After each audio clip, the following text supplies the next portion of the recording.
मेरा देवर रोज़ मेरे कमरे में आता और मेरी आंखों पर पट्टी बांध कर कहता, भाभी मैं आपको एक चीज़ पकड़ाऊँगा, उनसे छू कर आपको बताना है कि वह चीज़ क्या है। अगर आपने सही जवाब दिया और आप जीत गई तो फिर मैं आपको 500 रुपये दूँगा। मैं मान गई। मैंने जब उस चीज़ को हाथ लगाया तो वह लंबी और नरम सी थी। मैं घबराई और पट्टी हटाकर देखा तो मेरी चीख निकल गई, क्योंकि देवर ने तो मेरे हाथ में मेरा नाम दिव्या है। मेरी उम्र जब 17 साल की थी तो मेरे साथ एक बहुत ही अजीब सी घटना घटी। एक रात को मैं आराम से अपने बिस्तर पर लेटकर सो रही थी कि तभी मेरे पापा के चिल्लाने की आवाज़ आई। शोर सुनकर मैं अपने कमरे से बाहर निकल कर आई तो पापा मुझसे कहने लगे कि बताओ वह आदमी कौन था। उनके मुंह से ऐसी बात सुनकर मैं बहुत हैरान रह गई।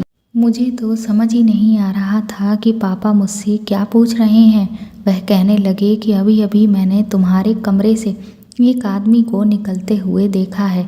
तुम्हारा ये चक्कर उसके साथ कब से चल रहा है। मैंने पापा से कहा कि आपको कोई गलतफहमी हुई है, क्योंकि ऐसा कुछ भी नहीं था। मैं तो चुपचाप आराम से अपने बिस्तर पर सो रही थी। मुझे तो ऐसा कुछ भी नहीं पता चला, पर पापा अपने आगे मेरी कोई बात सुनने को तैयार ही नहीं थे। मैंने उन्हें समझाते हुए कहा कि हो सकता है कोई चोर हमारे घर में चोरी करने के लिए आया हो और जब वह मेरे कमरे से बाहर निकल कर जा रहा हो तो आपने उसे देख लिया और आपको गलतफहमी हो गई। पापा कहने लगे कि वह मुझे देखते ही भागने लगा। मैंने कहा तो चोर ने आपको सामने देखा तो वह डर गया होगा कि कहीं आप उसे पकड़ ना लो, बस इसीलिए वह भाग गया। पर पापा मेरी किसी बात पर विश्वास ही नहीं कर रहे थे। उन्होंने तुरंत ही पूरे घर की तलाशी ली तो कहने लगे कि अगर वह चोर था तो कोई भी चीज़ कहीं से गायब क्यों नहीं है। इसका मतलब यही हुआ कि वह तुम्हारा आशिक ही था। मैंने उनसे कहा हो सकता है वह सभी कमरों में गया हो, लेकिन उसे किसी भी सामान के बारे में पता नहीं था, इसीलिए वह कुछ लेकर नहीं जा पाया। पापा कहने लगे कि उतनी देर से झूठ पर झूठ बोले जा रही है। वह मुझसे बुरी तरह से नाराज़ हो गए और फिर उन्होंने मुझे पागलों की तरह पीटना शुरू कर दिया। वह कहने लगे कि वह तेरा कोई आशिक ही था, क्योंकि अगर चोर होता तो कुछ ना कुछ तो लेकर ज़रूर जाता। पापा ने मुझे बहुत मारा और फिर अगले दिन ही उन्होंने मेरी शादी करने का फ़ैसला सुना दिया। मेरी माँ ने पापा को समझाने की कोशिश भी की कि पूरा सच जाने बगैर तुम बच्ची की ज़िंदगी का फ़ैसला ऐसे कैसे कर सकते हो। तुम तो उसके पीछे हाथ धोकर ही पड़ गए हो। समझने की कोशिश करो, अभी इसकी उम्र ही क्या है। हमारे पूरे परिवार में कम उम्र में किसी की भी शादी नहीं की जाती। लेकिन पापा कहने लगे कि मैंने खुद अपनी आंखों से उस आदमी को इसके कमरे से निकलते हुए देखा है। अब मुझे और कुछ नहीं सोचना समझना। मेरी बात मानो, मैं कोई गलत इंसान नहीं हूँ, ना ही बेवकूफ़ हूँ, बल्कि मैं बस यही चाहता हूँ कि इससे पहले कि ये कोई गुल खिला दे और हमारी नाक कटवा दे, मैं अब इसकी शादी करवा दूँगा। क्योंकि वह आदमी कल इसके कमरे में था। न जाने वह और ये दोनों मिलकर क्या कर रहे थे और आगे और पता नहीं क्या करें। मेरे पापा इस तरह की बातें कर रहे थे जैसी उन्होंने आज तक नहीं की थी। मेरे पापा को पूरा यकीन था कि मैं एक बद किरदार लड़की हूँ। न जाने वह शख्स कौन था जो मेरी ज़िंदगी को बर्बाद करके चला गया। मैं मन ही मन यही सोच रही थी कि अगर मेरा उसके साथ चक्कर होता तो क्या मैं इतनी बड़ी पागल हूँ कि उसे घर पर ही बुला लेती। मुझे तो खुद पता है कि मेरे पापा बाहर सोया करते हैं और वह हमें आराम से पकड़ सकते हैं। पापा अपनी इज्जत और सम्मान को लेकर उस वक्त इतना ज़्यादा परेशान हो गए कि उन्होंने ज़्यादा सोचा समझा नहीं और जल्दी जल्दी में ही जो भी रिश्ता मिला वहाँ मेरी शादी तय कर दी। जिस घर में मेरी शादी हो रही थी वहाँ मेरा पति, देवर, सास और एक छोटी नंद रहते थे। वह लोग हमसे बहुत ज़्यादा गरीब थे और अनपढ़ जाहिल किस्म के लोग भी थे। जब मेरी उनसे शादी तय हुई तो उन लोगों के बारे में जो भी जानकारी थी वह पहले ही मुझ तक पहुंच गई, क्योंकि मेरी एक सहेली उनके ही मोहल्ले में रहती थी, जिसे जब ये पता चला कि मेरी उस घर में शादी हो रही है तो उसने मुझे बताया कि वह लोग तो बड़े ही अजीब लोग हैं। उनके यहाँ हर समय गाने बजाने की आवाज़ें आती रहती हैं। मोहल्ले में किसी के भी यहाँ शादी होती है तो फिर सास ननद वहाँ चली जाती हैं और बहुत ही अजीब और बेहुदा कपड़े पहनकर उन शादियों में डांस करती हैं। उन लोगों को किसी की भी कोई परवाह नहीं है, बल्कि उनके घर में किसी को किसी की नहीं पड़ी। ना बेटे को माँ की फिक्र है और ना ही माँ को बेटे की फिक्र है। और उनकी बहन तो ऐसी है कि उसने सारे मोहल्ले को फंसा रखा है। वो बोली, तुम ऐसे गंदे लोगों में जाओगी तो तुम्हारी ज़िंदगी बर्बाद हो जाएगी। मैंने उससे कहा कि अब मैं कर ही क्या सकती हूँ, ज़िंदगी तो मेरी पहले ही बर्बाद हो गई है। मेरे पापा ने मुझे जानवरों की तरह मारा है और वह मेरी अब शादी करवा कर ही मानेंगे। इस बात को लेकर मेरे घर में भी कोई बात नहीं हुई। मेरी माँ भी अब पूरी तरह से बेबस हो चुकी थी। मेरे पति का नाम रवि था। उन लोगों का रवैया हमारे साथ ठीक ही था। मेरे घर वालों ने उनसे कहा कि वह सादगी से शादी करना चाहते हैं। इस चीज़ के लिए वह लोग भी मान गए, क्योंकि वह भी ज़्यादा कोई शादी पर खर्च नहीं करना चाहते थे। इसीलिए कुछ ज़रूरी रस्में करने के बाद ही हमारी शादी हो गई। मैं अपने 2 छोटे भाइयों की इकलौती बहन थी, लेकिन फिर भी मेरी शादी बिल्कुल ऐसे करी गई थी जैसे कि किसी की मैयत हो। मैं अपने ससुराल विदा होकर जाना नहीं चाहती थी, लेकिन अब क्योंकि मेरी शादी हो चुकी थी, इसीलिए मजबूरन मैं इनकार भी नहीं कर सकती थी। अपने ससुराल पहुंचकर जब मैं अपने कमरे में बैठकर अपने पति का इंतज़ार कर रही थी, तो वहाँ पर एक बहुत ही अजीब बात हुई।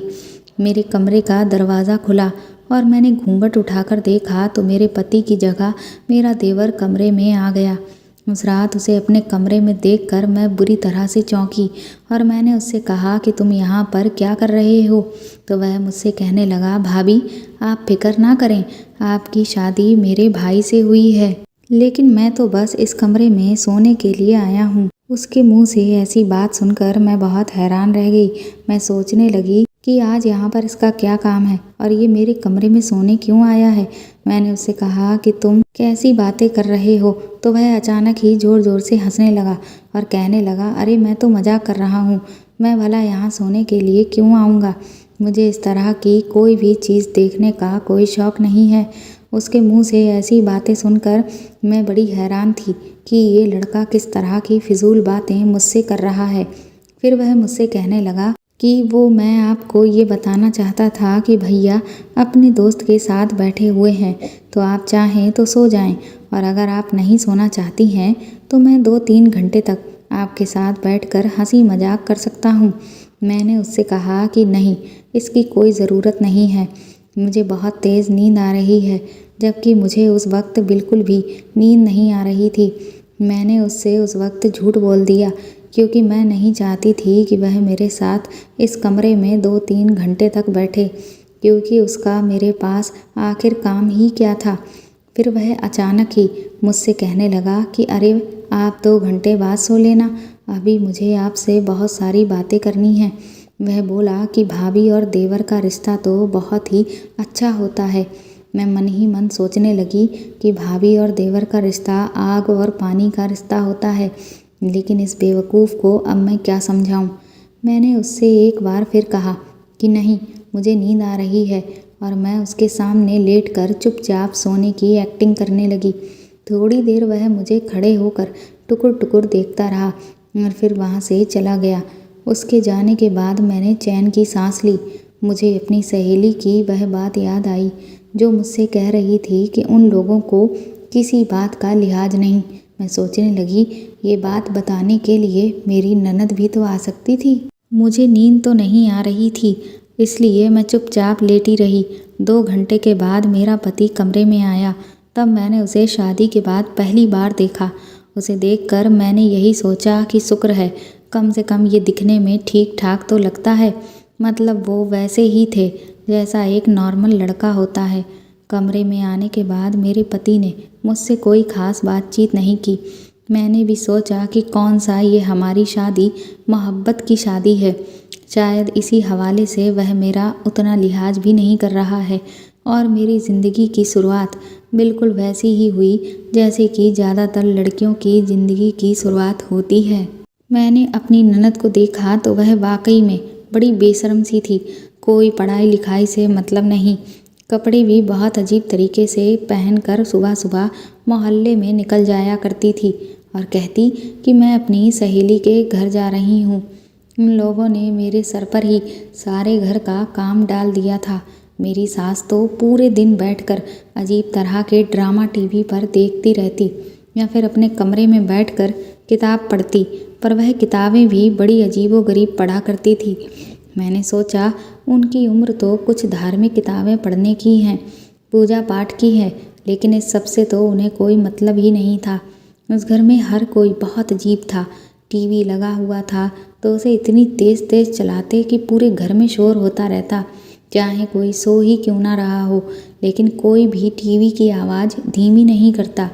मेरी शादी के 2-3 दिन के बाद ही मेरे देवर ने अचानक से घर में हंगामा मचाना शुरू कर दिया कि उसे भी शादी करनी है। मेरी सास ने उसे समझाया कि अभी तुम्हारी शादी नहीं हो सकती, लेकिन वह तो किसी बच्चे की तरह शादी के लिए मचल रहा था। कहने लगा कि भाई की भी तो शादी हो गई है तो मेरी क्यों नहीं हो सकती। उसे देखकर ऐसा लगता था कि जैसे उसका दिमाग ठीक से काम नहीं करता, लेकिन शादी की समझ उसे बहुत अच्छे से थी। एक बार तो मैंने उसे अपना पैंट उतारे खड़े देखा, वह ना जाने क्या कर रहा था, पर मैंने जब उसे इस तरह से देखा तो तुरंत ही भागकर वहाँ से चली आई, क्योंकि मैं नहीं चाहती थी कि वह मुझे देख ले कि मैं उसे देख रही हूँ, क्योंकि पता नहीं वह मेरे साथ क्या करता। उसके दिमाग का कोई भरोसा नहीं था। फिर एक दिन मेरा देवर मेरे कमरे में आया और मुझसे कहने लगा कि भाभी आप अपनी आँखें बंद करें, मैं आपको एक चीज़ पकड़ाऊँगा और फिर आपको बताना है कि वह चीज़ क्या है। अगर आपने मेरी उस चीज़ को पहचान लिया और सही जवाब दिया तो मैं आपको 500 रुपये इनाम में दूंगा। मैंने उसे कहा कि मुझे इस तरह का कोई भी खेल नहीं खेलना है। मेरे सर में इस वक्त दर्द हो रहा है, इसलिए तुम यहाँ से चले जाओ। बहाना बनाकर मैंने उस वक्त उसे अपने कमरे से भगा दिया। धीरे धीरे दिन यूं ही बीत रहे थे। मेरे पति को मुझसे कोई खास मतलब नहीं था। फिर तो ऐसा हुआ कि मेरे पति ने मुझे खर्चा देने से भी मना कर दिया। उसने कहा कि तुम्हें रुपए पैसों की आखिर ज़रूरत ही क्या है, तुम्हें जो भी चीज़ चाहिए वह तो घर में मिल ही रही है, खाना तो घर में बनता ही है, टीवी भी सभी लोग साथ बैठकर देखते हैं, इसलिए अलग से मोबाइल की भी कोई ज़रूरत नहीं। और कपड़ों की बात रही तो वह तो अभी तुम्हारी शादी में नए खरीदे ही गए। अब जब आगे कभी कपड़े ख़राब होंगे तो फिर दोबारा से बनवा दूंगा। जब मौसम बदलेगा तो माँ खुद ही टेलर के पास जाकर अपने सूट सिलवा देती है। तुम भी अपनी पसंद बता देना, वह तुम्हारे लिए भी सिलवा देगी। मुझे अपने पति की ये बात बिल्कुल भी अच्छी नहीं लगी। आखिर अपनी पत्नी को खर्च का पैसा देना एक पति का फ़र्ज होता है, लेकिन वह तो अपना फ़र्ज निभाने से साफ इनकार करने लगा, जबकि शादी के बाद तो मेरी पूरी जिम्मेदारी उसके ऊपर ही थी। पर वह तो मेरी जिम्मेदारी उठाने से सीधा सीधा पल्ला झाड़ना चाह रहा था। मेरे मन में ख्याल आने लगा कि मेरी भी गलती है। मैंने देखा था कि जब भी लड़कियों की नई नई शादी होती थी तो वह अपने रंग रूप दिखाकर अपने पति को अपने काबू में कर लेती थी, लेकिन मैंने कभी ऐसा कुछ नहीं किया और आज उसी का खामियाजा मुझे भुगतना पड़ रहा था कि मेरा पति तो मेरे काबू में रहा ही नहीं। लेकिन मैं भी क्या करती, क्योंकि मुझसे ये सब नहीं होता था। इसीलिए उसकी बात सुनकर मैं खामोश हो गई। फिर कुछ ही दिन बाद एक बार फिर से मेरा देवर मेरे कमरे में आया और मुझसे कहने लगा कि भाभी क्या आप मेरे साथ वह वाला खेल खेलेंगी जिसमें मैं आपको 500 रुपये इनाम में दूंगा। मैं भी मन में सोचने लगी कि मैं भी 500 रुपये कमाने का मौका क्यों छोड़ूं। मैंने उससे कहा बताओ क्या करना है। मैंने सोचा वैसे ही इसका दिमाग तो बच्चों वाला है, ये ज़रूर कोई बच्चों वाला खेल ही मेरे साथ खेलेगा। उसने कहा कि मैं आपकी आंखों पर पट्टी बांध दूंगा और आपके हाथ में एक चीज़ पकड़ाऊंगा। आपको उसे छूकर मुझे बताना है कि वह चीज़ क्या है। मैंने कहा अच्छा ठीक है। फिर उसके बाद उसने मेरी आंखों पर पट्टी बांधी और मुझसे कहा कि अपने हाथ आगे करिए। कहने लगा कि अगर आपने नहीं पहचान पाया तो फिर आपको मुझे पैसे देने पड़ेंगे। उसकी ये बात सुनकर मैं सोच में पड़ गई, क्योंकि मेरे पास तो पैसे थे ही नहीं। फिर मैंने सोचा कि मैं इसे ये बात नहीं बताऊंगी कि मेरे पास तो 1 रुपया भी नहीं है, क्योंकि ज़्यादा से ज़्यादा आखिर ऐसी क्या चीज़ होगी, मैं जहाँ तक है पहचान ही लूँगी। फिर उसने मेरी आँख पर पट्टी बांधी और मेरे हाथ में कोई चीज़ पकड़ाई जो बड़ी ही नरम सी लग रही थी, लेकिन मुझे समझ ही नहीं आ रहा था कि वह क्या है। और वह मुझे बार बार पूछे जा रहा था कि बताओ बताओ ये क्या है। लेकिन मैं बहुत देर समझने की कोशिश करती रही, पर मुझे समझ ही नहीं आ रहा था कि वह नरम सी चीज़ क्या थी।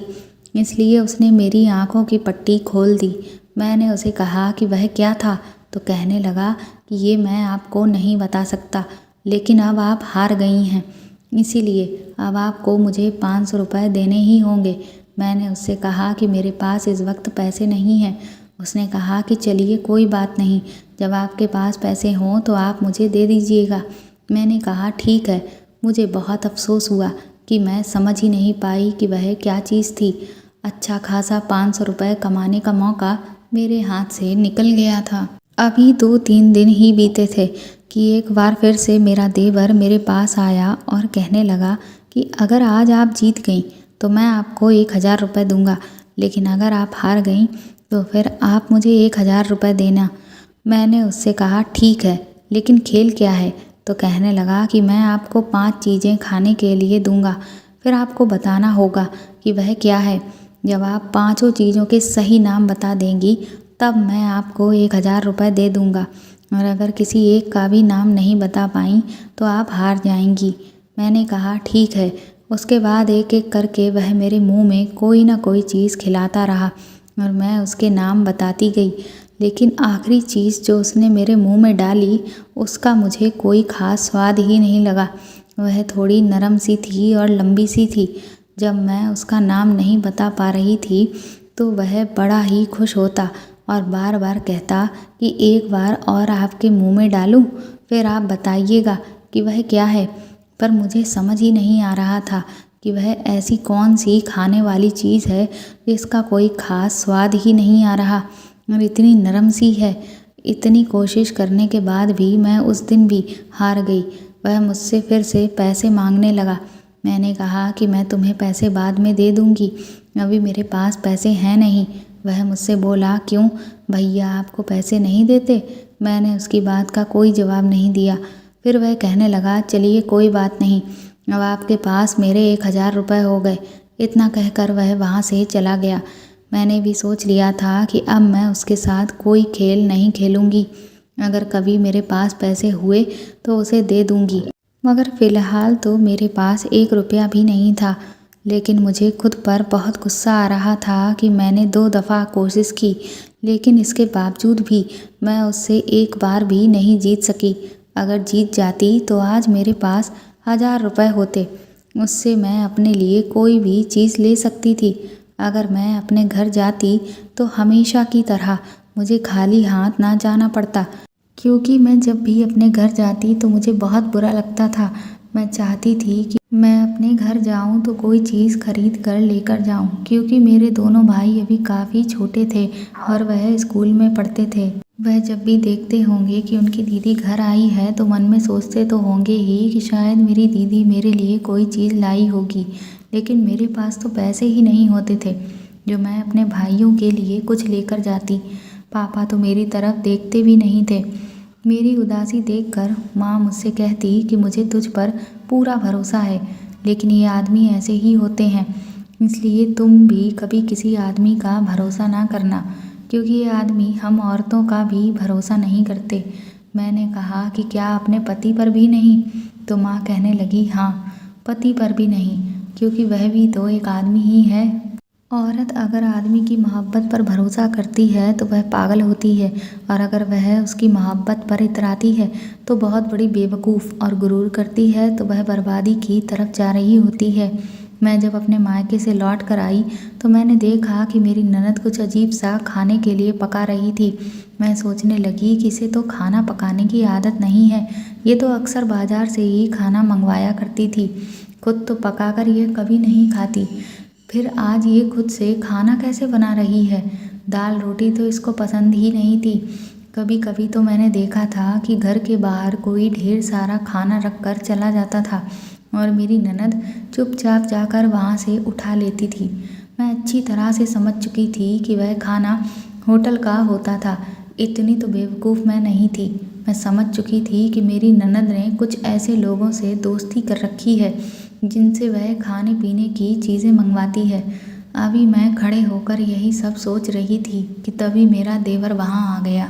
तो मैंने उसकी बहन के सामने ही उससे कहा कि जो गेम तुमने मेरे साथ खेली थी वह अपनी बहन के साथ खेलो, उसके साथ भी शर्त लगाओ, हो सकता है कि तुम्हारी बहन पहचान ले। मेरी ननद हम दोनों की बात सुनकर पूछने लगी, कौन सी गेम और कौन सी शर्त की बात कर रही हो आप भाभी? मैं भी खेलूँगी। मैंने उसे कहा कि अगर तुम इस गेम में जीत गई तो तुम्हें 500 रुपये मिलेंगे। उसने मेरी बात सुनकर खुश होते हुए कहा, अरे वाह, फिर तो मैं ज़रूर खेलूँगी। लेकिन मेरा देवर कहने लगा कि नहीं, मैं इसके साथ ये खेल नहीं खेल सकता हूँ। मैंने कहा क्यों, उसके साथ क्यों नहीं खेल सकते? क्यों नहीं उसके साथ शर्त लगा सकते? सिर्फ मेरे साथ ही लगा सकते हो? वह तो तुम्हारी बहन है। तो देवर गुस्से में कहने लगा, अब भाभी मैं आपके साथ भी नहीं खेलूँगा और अब आप इस गेम के बारे में किसी को भी मत बताइएगा। इतना कहकर वह वहाँ से चला गया। मेरी ननद मुझसे पूछने लगी कि आखिर ये गेम का पूरा मामला क्या है, तो मैंने उसको सब कुछ बता दिया। मेरी बात सुनकर वह मुझसे बोली, भाभी मैं आपको एक बात पहले ही बता देती हूँ, ये जो मेरा भाई है ये बचपन में एक गड्ढे में गिर गया था और उसके सर में उस वक्त चोट लग गई थी। तब से ये पागल है, इसीलिए आप इसकी किसी भी बात में मत आइएगा और इसकी किसी भी बात को दिल पर भी मत लीजिएगा। ये हमेशा उल्टी सीधी हरकतें करता रहता है और इसकी इस हरकत के बारे में भैया को मत बताइएगा, नहीं तो वह इसे पागलों की तरह मारेंगे। वह पहले भी उसको ऐसे ही मारते थे। जब भी ये कोई इस तरह से हरकत करता था मैंने सोचा मेरी ननद मुझसे मजाक कर रही है कि उसका भाई गड्ढे में गिर गया था, क्योंकि भाई बहनों में तो इस तरह की टांग खींचने वाले मजाक चलते रहते हैं। मैं भी कभी मजाक में अपने भाइयों को कहती थी कि तुम्हें तो हम लोग कूड़ेदान से उठाकर लाए थे, तुम मेरे सगे भाई नहीं हो। यही सोचकर मैंने उसकी बातों पर ध्यान नहीं दिया। लेकिन एक दिन मुझे बहुत ज़्यादा पैसों की ज़रूरत पड़ी तो मैंने अपने देवर से खुद ही कहा कि मुझे तुम्हारे साथ फिर से शर्त लगानी है। वो मुझसे कहने लगा, ठीक है, लेकिन इस दफ़ा अगर आप जीती तो मैं आपको 1500 रुपये दूँगा। उसकी बात सुनकर मैं बहुत खुश हो गई और मैंने सोच लिया कि इस बार तो मैं जीत कर ही रहूँगी। लेकिन मेरी बुरी किस्मत, मैं इस बार भी पहचान नहीं पाई। फिर मैं सोचने लगी कि जब इंसान सही तरीके से कोई खेल खेले तो शायद ही है जो वह जीत सके। अब मैं उसके साथ चीटिंग करना चाहती थी, इसीलिए मैंने उसे कहा कि मैं कल तुम्हारे साथ आखिरी बार एक बार फिर से शर्त लगाऊंगी। अगर मैं जीती तो तुम मुझे पूरे 3000 रुपये देना और अगर मैं हार गई तो मैं तुम्हें पूरे 5000 रुपये दूंगी। मेरा देवर तो इस बात पर बहुत खुश हो गया, कहने लगा, लगता है भैया ने आपको खर्चे के लिए काफ़ी सारे पैसे दिए हैं। मैंने कहा, हाँ, तुम्हारे भाई ने मुझे खर्चा देना शुरू कर दिया है। मेरे पास बहुत सारे पैसे हैं और फिर ये तो शर्त ही ऐसी है, इसमें ये थोड़े ना देखा जाता है कि कितने पैसे लग रहे हैं। मैं कल तुम्हारे साथ ये शर्त पर ज़रूर खेलूँगी। मेरा देवर बहुत खुश हो गया। उसने कहा, ठीक है, कल तो बहुत मज़ा आएगा। वो बोला, अगर आप हार गई तो पूरे 5000 रुपये देने होंगे। पहले भी आप कई बार मुझसे हार चुकी हैं लेकिन आपने मुझे पैसे नहीं दिए। मैंने कहा, तुम फिक्र ना करो, मैं तुम्हें पूरे पैसे दे दूँगी, पर तुम भी अपने पैसे तैयार रखना। हम लोग अभी आपस में बातें कर ही रहे थे कि तभी मेरा पति वहाँ पर आ गया। मेरा पति जब भी घर आता था तो अक्सर हम लोगों को पता ही नहीं चलता था, पर उनके आते ही मुझे ये खुद से समझना पड़ता था कि अब मुझे अपने कमरे में जाना है। इसीलिए मैं चुपचाप उन्हें देखते ही कमरे में पहुंच जाती थी और मेरा पति अपने ज़रूरी काम मुझे बताने लगता था कि मेरे लिए चाय बना लाओ, मेरे कपड़े निकाल दो, वगैरह वगैरह। मैं जब कमरे में पहुंची तो वह मुझसे कहने लगा कि तुम मेरे भाई से क्या बातें कर रही थी? तुम्हें पता है वह एक पागल है। मैंने कहा कि क्या मतलब? आपकी बहन भी यही कहती है कि वह पागल है और आप भी यही कह रहे हैं। तो मेरे पति कहने लगे कि उसका दिमाग खराब है, इसलिए उससे दूर रहा करो। यही बात करते करते मेरा पति अचानक से दूसरी बातें करने लगता। मैं दिल ही दिल में सोचने लगी कि फिजूल की बातें करना तो तुम्हारे खानदान की बीमारी है, क्योंकि मेरी सास भी मुझसे ऐसे सवाल करती थी जो एक सास कभी अपनी बहू से नहीं करती। और अपनी बहन के बारे में तो इनको पता ही नहीं था कि उसने सारे मोहल्ले से अपने ताल्लुक़ रख रखे थे। और इनके खुद के बारे में भी मैं क्या कहूँ, न जाने शादी से पहले क्या करते हों। मैंने अपने पति से कहा ठीक है, मैं उससे दूर ही रहूँगी और उनको शर्त वाली बात नहीं बताई। लेकिन मुझे पैसों की सख्त ज़रूरत थी, क्योंकि मेरे छोटे भाई की सालगिरह आ रही थी। हम लोग हर साल अपने भाइयों की सालगिरह धूमधाम से मनाते थे और मैंने इस बार उसे वादा किया था कि मैं उसके लिए एक वीडियो गेम लेकर आऊँगी जो पूरे 3000 रुपये की थी। बस इसीलिए मुझे पैसों की बहुत ज़रूरत थी। पहले मैंने वह पैसे पति से भी मांगे थे, लेकिन उसने तो मुझे साफ इनकार कर दिया। कहने लगा कि सालगिरह ही तो है। मेरा दिल तो किया कि मैं उसे अभी जवाब दूं, लेकिन फिर मैंने उससे कुछ भी नहीं कहा। मैं खामोश रह गई।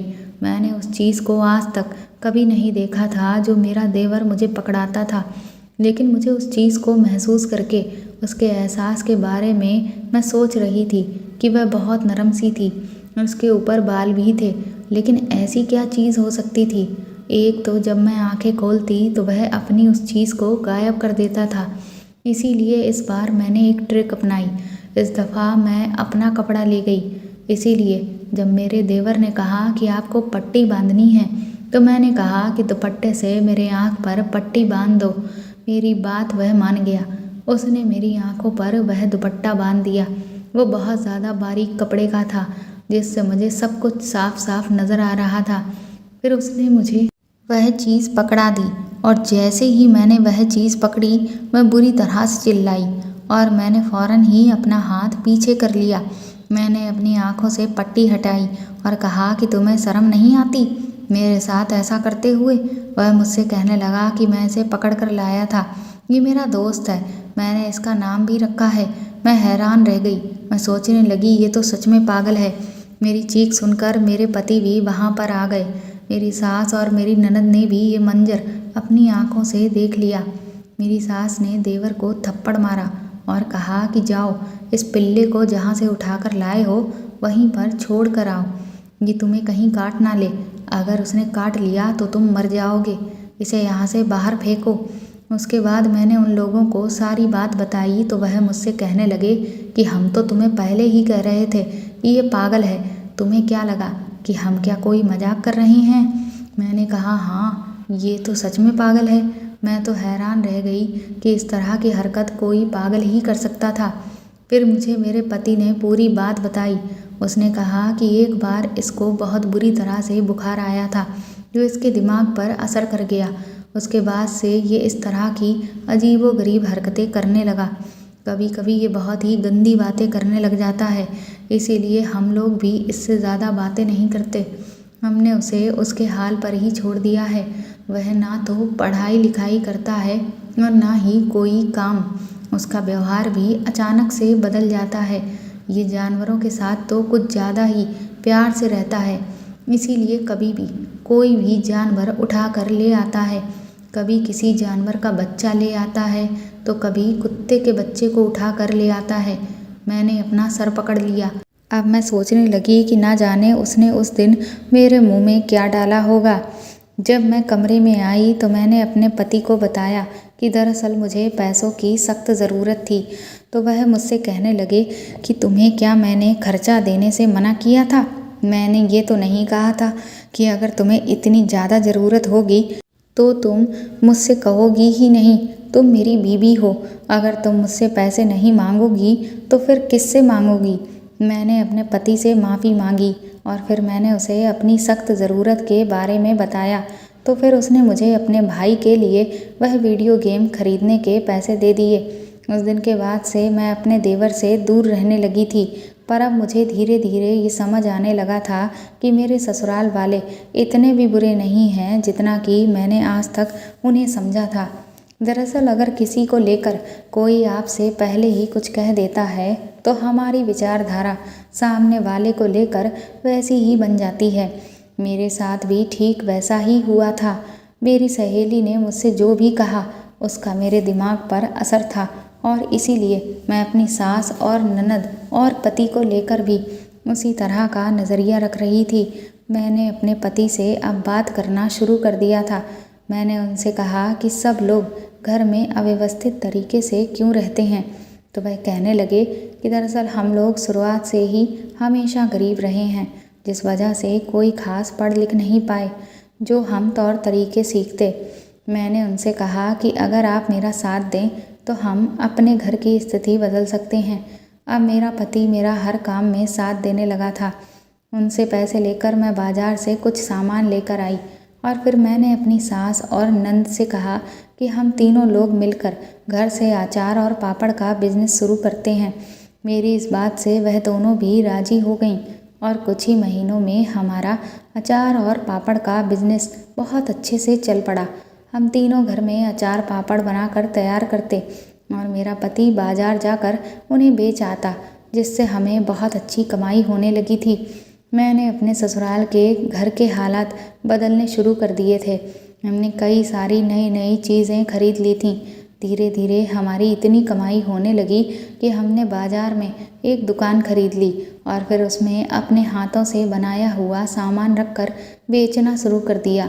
फिर हमने अचार पापड़ बनाने वाली मशीन खरीद ली, जिससे हमारी मेहनत काफ़ी कम हो गई। मेरे पति, सास और नंद मुझसे अब बहुत खुश रहते थे और उन्हें मुझ पर बहुत फ़क्र था कि मैंने अपने ससुराल की सूरत ही बदल दी थी। एक दिन मेरे पास मेरी माँ का फ़ोन आया और उन्होंने कहा कि तुम्हें तुम्हारे पापा ने जल्दी ही बुलाया है, इसीलिए तुम अभी चली आओ। मुझे तो समझ ही नहीं आया कि ना जाने ऐसी क्या बात हो गई। मैं घबराई हुई अपने मायके पहुंची तो देखा मेरे पापा बुरी तरह से रो रहे थे। उन्होंने जैसे ही मुझे देखा तो मुझे गले से लगा लिया। मुझे कुछ भी समझ नहीं आ रहा था कि यहाँ पर हो क्या रहा है। तब मुझे माँ ने बताया कि दरअसल पापा जिस आदमी को लेकर तुम पर शक कर रहे थे और कह रहे थे कि वह तुम्हारा आशिक है, आज उन्हें पता चल गया कि वह तुम्हारा कोई आशिक नहीं बल्कि एक चोर था। आज जब तुम्हारे पापा बाजार गए थे तो कुछ लोग एक आदमी को चोर चोर कहकर पीट रहे थे और जब इन्होंने उसकी शक्ल देखी तब इन्हें याद आया कि ये तो वही आदमी है जिसे मैंने अपनी बेटी के कमरे से बाहर निकलते हुए देखा था। आसपास के लोगों से पूछने पर पता चला कि ये आदमी एक चोर है और कभी लोगों के घरों में तो कभी दुकानों में जाकर चोरी करता है। घर आकर तुम्हारे पापा ने मुझे पूरी बात बताई और फिर वह अपने किए पर शर्मिंदा होने लगे कि मैंने अपनी बेटी की बातों पर यकीन नहीं किया और सिर्फ शक के बिना पर जल्दबाजी में उसकी शादी अपने से निचले परिवार में करके उसकी ज़िंदगी खराब कर दी।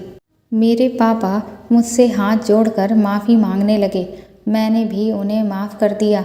वह मुझसे कहने लगे कि मुझे पता है कि तुम अपने पति के साथ खुश नहीं हो। मैंने कहा कि ऐसा पहले था, लेकिन अब ऐसा बिल्कुल नहीं है। अब तो मैं अपने ससुराल में बहुत खुश हूँ। आपको नहीं पता कि अब हम आपसे भी ज़्यादा पैसे वाले हो गए हैं। ये सुनकर तो मम्मी पापा दोनों ही चौंक गए। उसके बाद मैंने उन्हें सब कुछ बता दिया, जिसे सुनकर वह बहुत ज़्यादा खुश हो गए और फिर मैं अपने माँ बाप का आशीर्वाद लेकर खुशी खुशी अपने ससुराल लौट आई। और अब मैंने अपने पति से कहकर एक बहुत ही अच्छी कॉलोनी में नया मकान खरीद लिया है, जहाँ पर अच्छे लोग रहते हैं और वहाँ का माहौल भी बहुत अच्छा है। मेरी सास और नंद भी अब बहुत खुश हैं। मेरे देवर के दिमाग का इलाज भी अब शुरू हो गया है। मुझे उम्मीद है कि जल्द ही वह भी ठीक हो जाएगा। दोस्तों, आपके हालात चाहे जैसे भी हों, लेकिन अगर आप में अपने हालातों को बदलने की क्षमता है तो आप फर्श से अर्श तक भी पहुंच सकते हैं। इसीलिए इंसान को कभी भी हिम्मत नहीं हारनी चाहिए और हाथ पर हाथ धर के नहीं बैठना चाहिए, बल्कि अपनी किस्मत को बदलने के लिए कड़ी से कड़ी मेहनत करते रहना चाहिए। तो दोस्तों, आपको ये कहानी कैसी लगी मुझे कमेंट करके ज़रूर बताएं और प्लीज़ इस कहानी को ज़्यादा से ज़्यादा शेयर और लाइक करें। साथ ही अगर आप चाहें तो मुझे सुपर थैंक्स भी दे सकते हैं। अगर आप चैनल पर नए हैं तो सब्सक्राइब करके बेल आइकन ज़रूर दबा दें ताकि आगे भी मैं आपको ऐसी ही अच्छी अच्छी कहानियाँ सुनाती रहूँ। Thank you.